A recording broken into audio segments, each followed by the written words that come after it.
Ponas Šimašius, ponas Paluckas, ponas Zuokas. Šitaip. Iš tiesų, mes žinome, kad yra jaunų darbingų žmonių, kurie kažkodėl tai nedirba, yra prasiskolinę ir visą laiką aplinkiniai yra kalti dėl to. Ir kita vertus, mes turime žmonių, kurie galbūt nėra tiek likimo apdovanoti, bet jie vis tiek kažkaip sukasi, verčiasi ir gyvena padoriai. Tai taip pat yra ir politikų, kurie vieni sugeba labai daug prižadėti, po kelių metų prižadėti tą patį, bet iš tikrųjų tik tai užsiaugina skolas ir visą laiką būna aplinkui kalti. Ar sostinės įstatymo trūksta, ar kiti jų nemyli, ar dar ko nors. Yra politikų, kurie galvoja, kaip padaryti, kad pagal esamas galimybės pasiekti kuo daugiau ir užsitarnauti didesnį pasitikėjimą. Tai aš kviečiu žmonės balsuojant atkreipti dėmesį, kas yra kas ir atitinkamai teisingai pasirinkti. Bet tai jūs pats irgi sakot, viskas bus gerai ir tiek. Tai be abejo bus. Pagal tai reiktų rinktis. Be abejo bus gerai, nes iš tiesų aš ateinu į Vilnių tam, kad realizuočiau tą atsakomybę, kurią Vilniečiai man suteiks. Ir tai nebus bambėjimas apie kitus, kad kiti blogi, kad sostinės įstatymo trūksta. Taip, reikia ir sostinės įstatymo, reikia ir didesnės GPM dalies, bet reikia atlikti savo darbus. Kai savo darbus atlieki, gali tada apie kitus šnekėti. Ačiū. Gintautas Paluckas, prašau. Aš kviečiu visus kandidatus pirmiausia labai atsakingai kalbėti ir nustoti gazdinti bankrotais. Savivaldybė nebankrutuos, bent jau ne su šia vyriausybė ir ne su šio rinkimų Seimu. Antras dalykas, mes galim šnekėti iki nukritimo apie praeitį. Priežastys, skola susiformavo, bet pašnekėkime apie ateitį. Skola Vilniaus nemažės, net ir didėjant pajamoms, dėl to, kad Vilnių ateinančius 5 metus pasieks beveik 2 milijardai litų investicijų. Tai reiškia, kad miestas, siekdamas kofinansuoti, prisidėti prie tų projektų rengimo, turės skolintis. Pradėl sumokėjimų, neapmokėtų sąskaitų, nesumokėtų atlyginimų mažės, bet skola Vilniaus tikrai nesumažės. Ir ne vienas kandidatas, aš manau, nedrįs įsipareigoti, kad sugebės įsisavinti miestas 2 milijardus litų, nepadidinęs miestės skolos.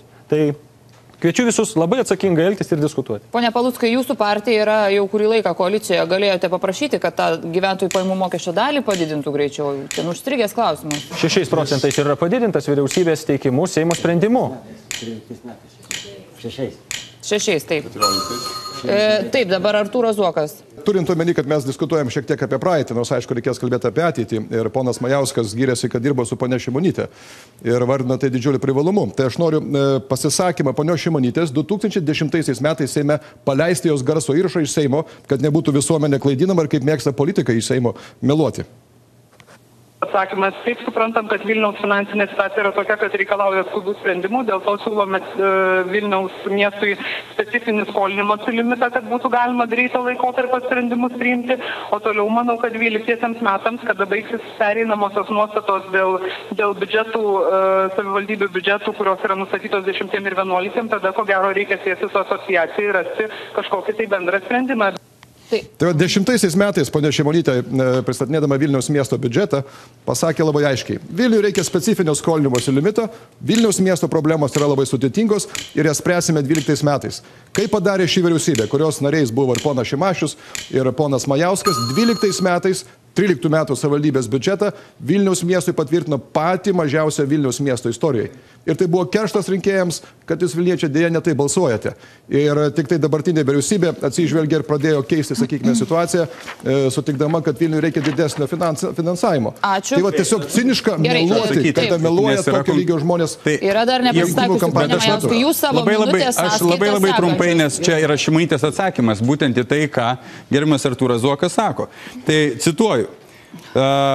Zuokas naudoja Šimonytės citatas ištrauktas iš konteksto, prisiūdamas joms prasmes, kurių juose nėra, pamiršdamas tai, kas nėra paranku pačiam ponui Zuokui. Gerai, tai dabar kalba Naglis Puteikis, tada ponas Balkus ir Valdemaras Tomaševskis. Jeigu Seimas patvirtintų didesnį gyventojų pajamų mokesčio dalį Vilniui, kaip yra visose Europos sostinėse, tai nereikėtų atskiro įstatymo. Iš kitos pusės, kokius be priminėsim įstatymus, jeigu nebus skaidrumo, tai tiesiog bus išvogiama.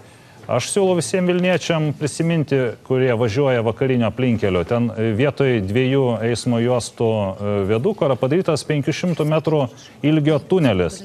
Tas tunelis niekam nereikalingas. Jeigu to tunelio nebūtų statę už sutaupytus pinigus, būtų galima pastatyti visus trūkstamus vaikų darželius ir panašius dalykus.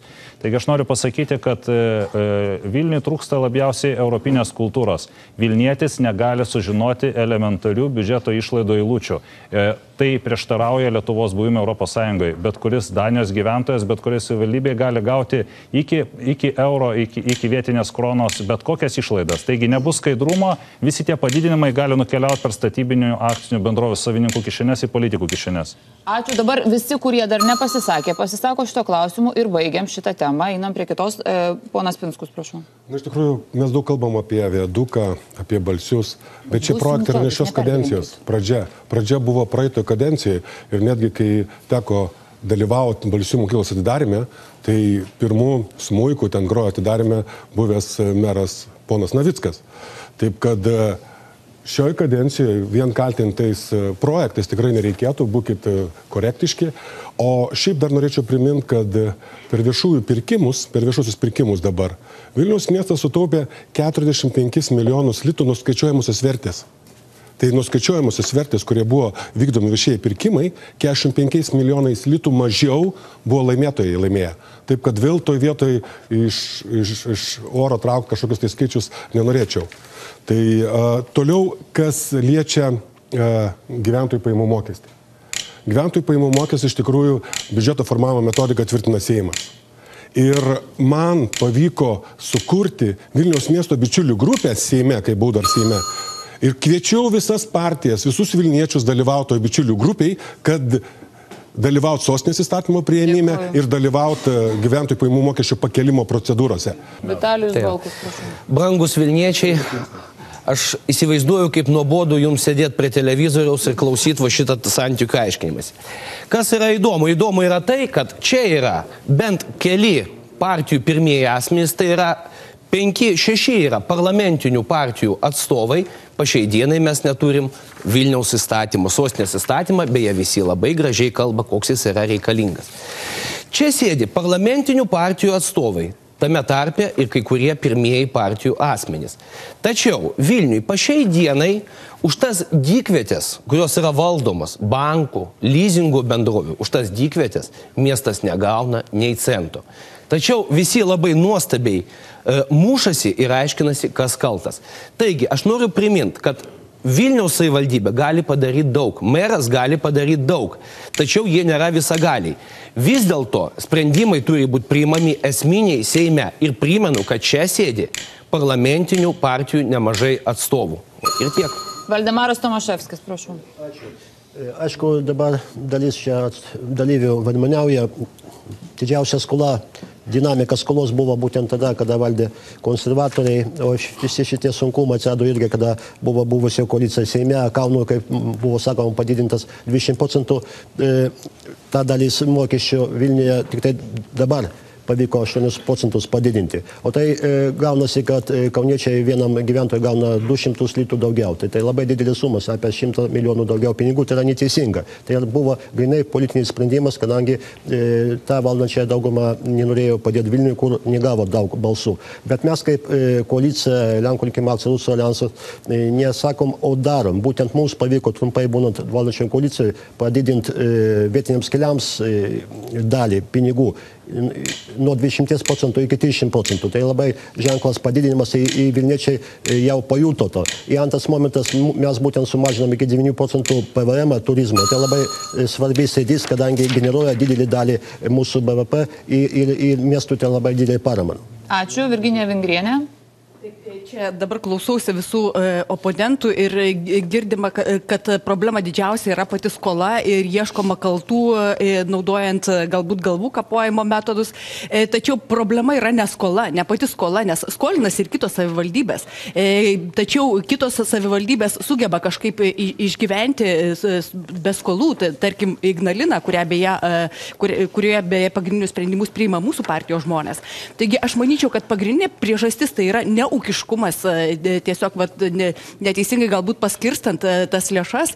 Ir vėlgi kalbama apie investicijų pritraukimą nuolat, o pamirštama paprasto Vilniečio problemos. Tarkim, perėjose žūvantys vaikai, mes apie tai negalvojame, ar laiku nevalyti šaligatviai. Vėlgi šeimos negalinčios susimokėti už šildymo sąskaitas. Vilniečiai piktinasi nuolat iškertamomis žaliosiomis erdvėmis.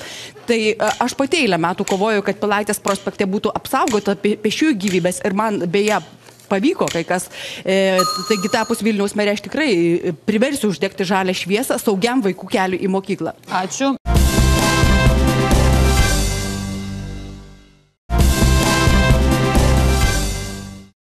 Julius Panka, prašau. Tai iš tikrųjų, gerbiami rinkėjai, jūs dabar matėte labai gerą iliustraciją, kaip aiškinasi, vieni valdė Vilnių, kiti valdė Vilnių, bet liūdniausia yra tai, kad skola yra milžiniška, o elementarios paslaugos Vilniečiam nesuteikiamos. Vilniaus įmonių, savivaldybės įmonių darbuotojams vėluoja atlyginimai.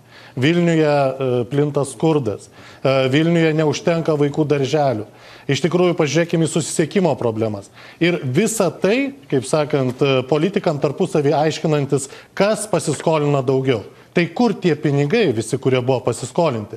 Ir iš tikrųjų tam reikia, kaip jau ir minėjau, tautininkai sako, kaštų ir naudos analizę padaryti, neišmėtyti pinigų. Ir skaidrumas. Ar žinote, kad daugiausiai, praktiškai beveik visos sutartys su privačiom bendrovėm yra įslaptintos, konfidencialios? Koks gali būti konfidencialumas su viešaisiais pinigais? Dėl dviejų savivaldybės įmonių, tai yra taksi įmonės ir skrydžių įmonės. Skrydžių bendrovės. Po minutę pasakykite, tiesiog išdėstykite, ką jūs ketinate daryti su šitom dviem bendrovėmis, kurios priklauso šiuo metu savivaldybei. Kokios jūsų nuomonės, kokios jūsų vizijos. Tai gal pradėkim nuo Vitalijaus Balkaus visgi nuo to galo. Prašau. Klausimas iš tikrųjų nėra esminis, tik tai yra dviejų įmonių klausimas. Tai yra oro bendrovė, be abejo, tai yra ne Vilniaus, tai yra ne miestų, yra specifika valdyti oro bendrovė, teks su oro bendrovė tikrai atsisveikinti. Kas dėl taksi įmonės, aš tikrai nebūsiu kategoriškas, kad reikia šią taksi įmonę naikinti. Iš tikrųjų, nepaisant to, kad yra toks įpareigojimas egzistuoja, nepaisant to, galima šitą įmonę pertvarkyti, kad jie atliktų dar ir socialinę funkciją. Tuomet būtų galima šitą įmonę išlaikyti, būtų galima išlaikyti darbo vietas, šitą įmonę galėtų dirbti tokių skaitinių principų ir būti naudinga Vilniui. O socialinė funkcija, tai čia ką turite omeny? Aš praktiškai manyčiau, kad privežimo funkcijos neįgaliesiam, privežimo funkcijos, tarkim, senjoram, tai tokia galimybė būtų galima. Tai taip nuostolinga ta įmonė. Tai vat ją reikia padaryti, reikia jau kiskaitinę, kad jį pati save bent jau išlaikytų, tai yra įmanoma. Vilniui tokia įmonė gali pati save išlaikyti. Petras Gražulis, prašau. Labai keistas šitie sprendimai, tiek į Vilniaus taksi, Vilnius veža įmonę įsteigti, tiek avialinijas. Man teko pasidomėti Europoje, tai vienintelis miestas Berlynas turi avialinijas. Tai šios funkcijos tikrai yra būdingos privačiam verslui, o gerbiamas Zuokas, tai kas būdinga savivaldybei, nes yra tai naudinga, atiduoda privačiam verslui, o tai, kas būdinga privačiam verslui, jis kuria tokias įmonės, dabar dar įrankių nuomavimo kažkokią įmonę bando Vilniuje irgi įkurti. Manau, jeigu bus išrinktas meru, tai pirmas žingsnis bus paskelbtas konkursas ir įmonė tiek viena, tiek kita bus parduota, nors sako, kad už aviolinijas nieko negausi. Šiuo metu jau daugiau kaip 60 milijonų litų, įskaitant turtą, padaryta žala finansinė Vilniaus miesto biudžetui. Tai kaip mes nebūsim skolose? Tai skolos, jeigu mes įgyvendinsim tokius projektus, skolos tik didės. Indrė Kleinaitė, prašau. Aš nesu iš tų, kuriom patinka kažką griauti, kas jau yra sukurta, nors nebūtinai tai ir pasiteisino. Aš įsivaizduoju, kad tai buvo eksperimentas, o eksperimentai nebūtina, kad jie iš karto pasiteisintų. Aš tų įmonių automatiškai neuždaryčiau. Tiesiog pasižiūrėčiau, ar galima paversti jas nenuostolingomis, pelningomis, nes jeigu savivaldybė iš to gali turėti pelno, tai nėra blogai. Jeigu nepavyktų padaryti pelningomis, galbūt pasiūlyčiau Zuokui įsigyti. Aš įsivaizduoju, tas įmonės yra labai prie širdies. Bet daugiau dėmesio skirčiau viešajam transportui. Ne taksi ir ne avialinijom, o viešajam transportui, kad jis būtų patogus, kad būtų nemokamas. Ir tai yra, kas yra aktualiau Vilniečiam. Jūs sakot, mėgintumėt padaryti nenuostolingomis, kokiu būdu?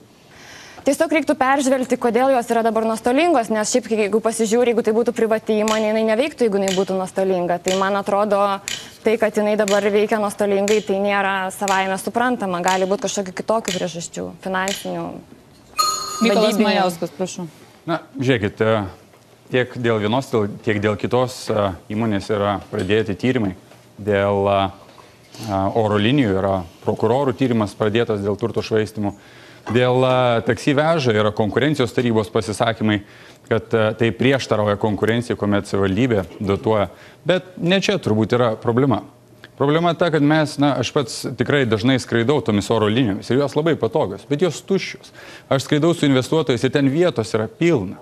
Bet lygiai tuo pačiu metu, kokioje mes sergančioje visuomenėje gyvenam, jeigu rūpinamės, kad būtų vietų išskristi lėktuve, bet nebūtų vietų vaikam gyventi, būti, augti darželiuose. Tai mano supratimu, didžioji problema yra prioritetuose, kuomet mes leidžiame didžiausias išlaidas. Kalbam, tai jūs gal ir tai aš labai konkrečiai ir pasakiau, kad tos įmonės šiuo metu, tai yra viskas susiję, tai yra viešieji pinigai. Ir jeigu viešieji pinigai yra leidžiami pirkti lėktuvam, nuostolingom įmonėms teikti, tai yra labai blogai. Uždarysit tas įmonės? Na, visų, nieks taip ar ne, tiesiog? Pirma, mes turime pasižiūrėti, ar jos yra sukurtos skaidriai. Aš jūsų labai konkrečiai klausiu, uždarysite ar neuždarysite? Ne meras spręs, ar jas uždaryti. Pirma, prokuratūra ištirs, ar tai buvo skaidriai sukurtos. Ačiū, Gintautas Paluckas. Ir tuomet paaiškės.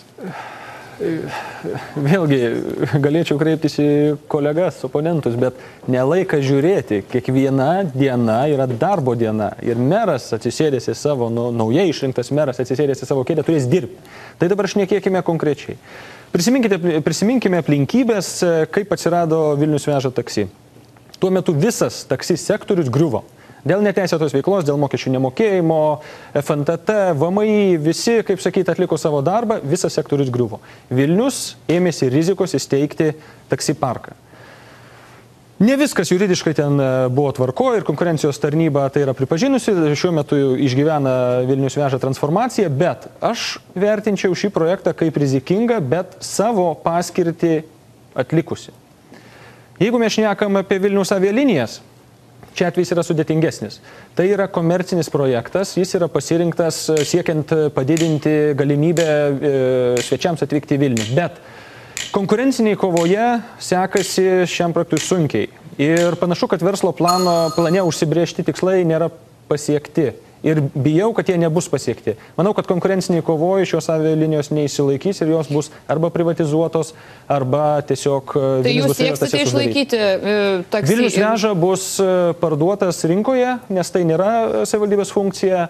Tuo tarpu avialinijos vis tik tai bijau, kad bus arba parduotos, arba turės susidaryti. Ačiū. Va taip ir norėtųsi, kad visi pasakytumėt savo vizijas. Turiu omeny konkrečiai. Julius Panka, prašau. Tai iš tikrųjų šitos dvi įmonės yra geriausias pavyzdys, kas įvyksta, kai nepadaroma kaštų ir naudos analizė. Ir iš tikrųjų dėl Vilnius veža, aš manau, kad teismas išspręs savo darbą, kadangi konkurencijos taryba jau pasisakė šito klausimu. Savivaldybė ką galėtų padaryti? Tai iš tikrųjų pažiūrėkim, kas daugiausiai kur taksi važiuoja. Taksi važiuoja daugiausiai jauni žmonės vakarais ir savaitgaliais iš centro į miegamuosius rajonus ar į Saulėtekį. Tai sutvarkykim naktinį susisiekimą patogų ir nereikės jokių Vilnius veža. Dėl Vilniaus avialinijų, iš tikrųjų čia reikėtų socialdemokratam padėkoti, kurie privatizavo veikiančias valstybinės avialinijas berods 2007-2006 metais ir iš tikrųjų todėl Vilnius vienu metu tapo nepasiekiamas iš Europos sostinių. Tačiau tai ne savivaldybės prerogatyvas spręs šitą dalyką ir tai turėtų spręsti valstybė, perimdama tas avialinijas iš savivaldybės. Tai jūs nesiektumėte išlaikyti šitų dviejų bendrovių? Savivaldybės ir Vilniečių gyventojų sąskaita tikrai ne. Ačiū, Artūras Zuokas, prašau. Tai trumpai, pirmiausia, prisiminkime 9 metus, kada bankrutavo Flailalas ir Vilnius praktiškai tapo nepasiekiamas. Tuo metu susisiekimo ministerijai vadovavo liberalų sąjūdžio atstovai. Galėjo tikrai išgelbėti nacionalinį oro vežėją, kaip darė Estai, Latviai. Ir šiandien nereikėtų mums pirkti, nes šiandien mes perkame paslaugas, importuojame pigių aviakompanijų ir visų kitų.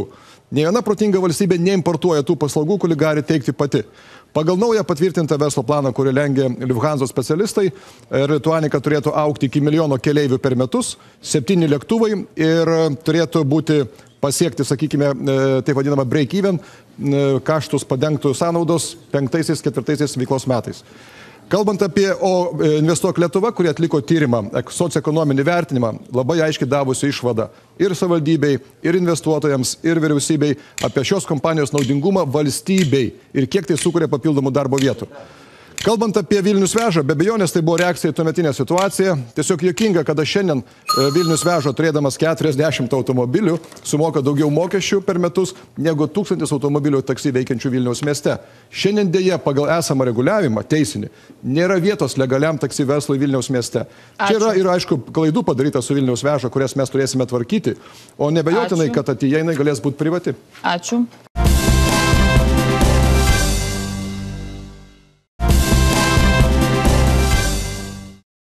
Virginija Vingrienė.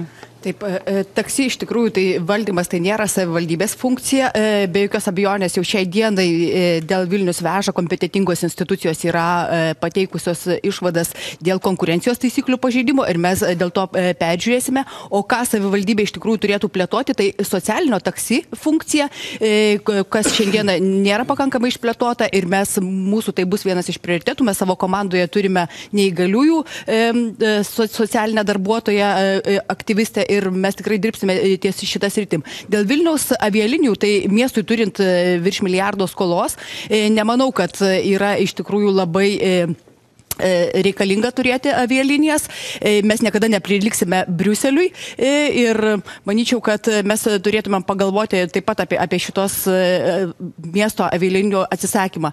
O kas dėl savivaldybės įmonių, tai aš manau, šilumos ūkis turi būti kaip ir socialinę paslaugą teikiantis objektas, ką jau įrodė Ignalina, tai sumažina gyventojams mokesčius ir mes sieksime to perimti šilumos ūkį į miestiečių rankas. Valdemaras Tomaševskis. Svarbios problemos, bet neesminės, ne, tai transporte neesminės, mes žinom puikiausiai, kad didžiausia skola susidarė autobusų ir troleibusų parke. Bet manau, kad Vilnius veža taksi įmonė savo darbą atliko. Gerai, kad buvo įsteigta savo laiku. Šiandien galima galvot perdat išnuomot. Tai yra jau pliusas irgi miestui. O dėl avialinijų, tai manau, nereikėtų pardavinėti, kadangi Vilnius turi labai gerą geografinį padėtį.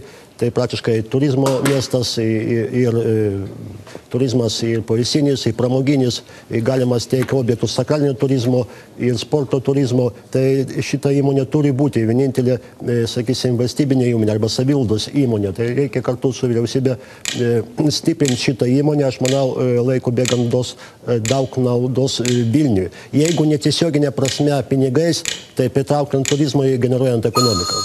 Remigijus Šimašius. Kad viskas būtų gerai, tai reikia, kad visi dirbtų savo darbą. Verslas darytų tai, kas priklauso verslui, o savivaldybė tai, kas priklauso savivaldybei. Tai kalbant apie taksi, iš tikrųjų galiu pažadėti, kad Vilniaus savivaldybė pagaliau pradės rūpintis, kad taksi standartas būtų geras ir Vilnius nebūtų vienintelis miestas, kur turistams rekomenduojama iš oro uosto imti ne siūloma taksi, o kažkokį kitą. O Vilnius veža be abejo turi būti parduota, nes dabar kol kas rūpinasi tik tai Vilnius veža, bet ne taksi. Kalbant apie oro susisiekimą, vėlgi, kad viskas būtų gerai, tai reikia skirti pinigų turizmo pritraukimui į Vilnių. Nes kol kas viena aviakompanija gauna 14 kartų daugiau lėšų, negu visas likęs turizmo sektorius Vilniui. Aišku, kad tada nebus gerai, kai taip yra. Ir vėlgi, prieš 3 metus steigiant kompaniją buvo žadėta, kad jinai jau turėjo tapti pelninga, jau turėjo pritraukti daug keleivių, kol kas tik tai 3% visų atskrendančių į Vilnių naudojasi į Lituaniką. Ir iš tiesų, jeigu neįmanoma tos tvarkyti ir parduoti privačiam investuotojui, jinai bus uždaryta. Naglis Puteikis.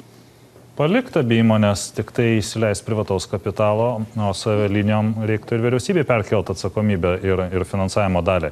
Nes vyriausybė sužlugdė prieš tai buvusias avialinijas ir šitą prasme Vilniaus savivaldybė tarsi bandė kompensuoti. Iš tikrųjų, negali sostinė likti be avialinijų. O dėl taksi, tai aš manau, kad Lietuva vėl juokina visą Europą. Reiškia, čia mero pateiktas pavyzdys dėl mokesčių. Iš tikrųjų, jis yra skandalingas ir atspindi vėlgi priverstinę Vilniaus savivaldybės situaciją. Jeigu vyriausybės vadovaujamos mokesčių inspekcijos ir FNTT nesugeba užkardyti šešėlinio sektoriaus taksi sektoriai, tai savivaldybė atliko tam tikrą kompensacinį veiksmą. Įsteigė šitą įmonę ir parodė, kad Lietuva yra morališkai, psichologiškai bankrutavusi valstybė, ta prasme, kad politikai skatina šešėlinį sektorių. Ir šitų dviejų įstaigų egzistavimas yra kova prieš korupciją politikų sluoksniuose. Paliktumėte jas? Aš jas palikčiau tik tai, kai įsileisčiau privataus kapitalo.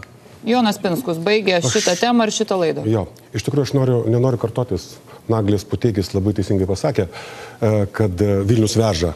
Tai jau atliko savo darbą, gal dar ne iki galo ir nereikia skubėti jas pardavinėti, bet skaidrumo tikrai įnešė taksi verslė Vilniaus mieste. O kas liečia Air Lituanica, tai iš tiesų Vilniaus miestui tokia kompanijos vystymas yra truputį per sunkus. Aišku, verslo planą mums reikėtų pakoreguoti. Nei viena avio linija, nei viena avio kompanija vien iš skraidimo neišsilaiko. Todėl reikalingi papildomi satelitai, kaip pavyzdžiui atskiras terminalas Air Lituanikai ir tas satelitas papildomos pajamos jau garantuotų normalų egzistavimą tos Air Lituanikos, o kad jinai reikalinga, tai 100%, nes kadangi Vilniaus miestui per 17% turistų skaičius išauga kiekvienais metais. Ir aerouostas tai yra kaip Rūbinė prie teatro. Ačiū. Ačiū, laida baigėsi, bet dar turės vilniečiai progą išklausyti savo kandidatų. Bus dar viena laida su kandidatais į Vilniaus miesto merus, o rytoj susipažinsite su kandidatais į Švenčionių rajono merus. Iki.